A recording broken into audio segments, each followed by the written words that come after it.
Hello, it's Jordan here with the first episode of Emotions. So for this week I am going to talk about verbal bullying. So obviously it's part of a collective issue of bullying, but this I'm going to split it down into the different types to help you digest better what it's all about and how to deal, because there's different ways of dealing with each and every type. So I've personally witnessed verbal bullying myself. I've been bullied in such a way, and in reality it's not very nice. It's basically name calling, being called different types of things. There's types of name calling that is in a way acceptable because you can relate to it. For example, if you're called a nerd, that's okay. It can be seen as not very nice. However, a nerd is not as bad as being called, for example, an idiot or something worse than that, because if you're being called an idiot and there is something you don't actually get or understand, then quite obviously people are using that to pick on you, and it can be a harsh thing to happen to you. Personally, I've been name called relating on what I've worn in the past. I mean, at one point I had this backpack. It was just used to call me. The name of it was used to call me as that name. That was when I was in year 7, and at this point I didn't really know how to deal with it. I struggled. I had other issues as well, as most people do when they start secondary school. It's not easy, but we somehow manage with it.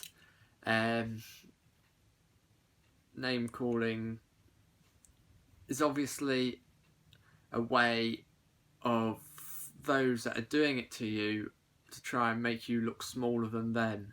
If they're trying to say you're an idiot or you're ugly or you're a nerd or much worse words than them, they are either using that as a way of showing that they are jealous of you. Maybe you've just got something, a really cool watch or something they could be easily jealous of. You've done better than them in a test, so they are now calling you a nerd.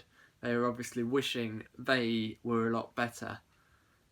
And although it's bad that they're using that as a way to get to you, the best way of deflecting that is try to ignore what's being said. It's not always easy though, because it depends on what is being said. But if it's the words like nerd, temporary calling of an idiot, and that sort of thing, then if you ignore what they are saying and just take it on the chin, they eventually get bored of what you're saying. However, if people are then calling you slut, slag, that sort of stuff, because apparently you sleep around a lot, which maybe might not be true. It might be just you've had like 2 relationships altogether and only one of them you slept with. I don't know. Then obviously there is something that needs to be done, and the best probable way of doing that, as long as everyone's not ganging up with them, is make sure the truth is out there. Make sure everyone knows that in actual fact what's being spread isn't true. Because there's nothing worse than someone saying you slept with 10 guys or something, or 10 girls. Either way, if that's not true, you don't want to have someone make a name for you when in actual fact none of it is true. So although it's hard to understand, there's 2 separate halves to the verbal bullying, and although the verbal bullying affected me in the past, I have learned to get over it and push myself to be better than them.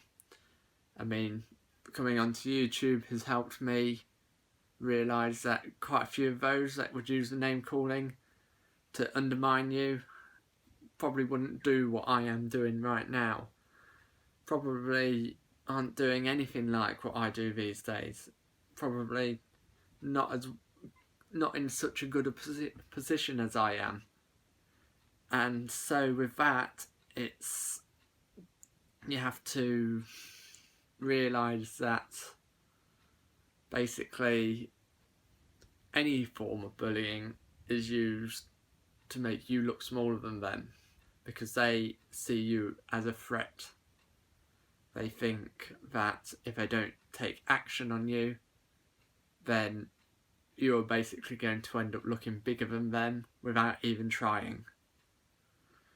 And so they use that as a focus. And obviously that is not right, because they haven't earned that right to be looking bigger than you.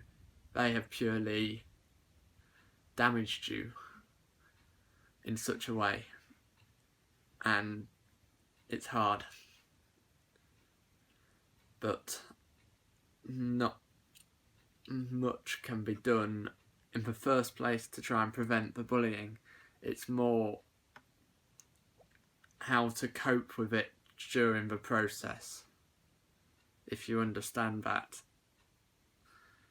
And I hope with this I've been able to, without contradicting myself, and I hope I haven't, been able to give you a good insight into a way of overcoming some bullying or some forms of bullying.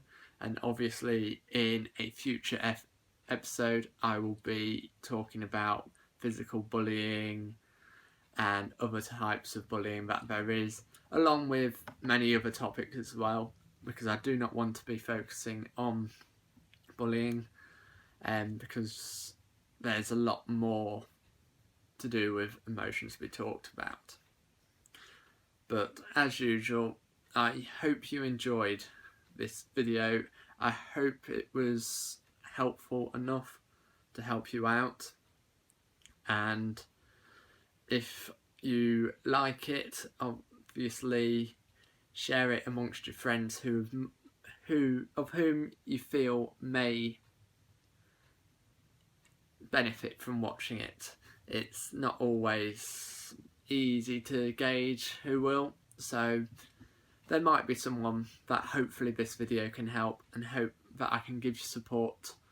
And if you need any support, you're welcome to send me a message on YouTube or comment below in the comment section, and I will see if I can help you out in any way.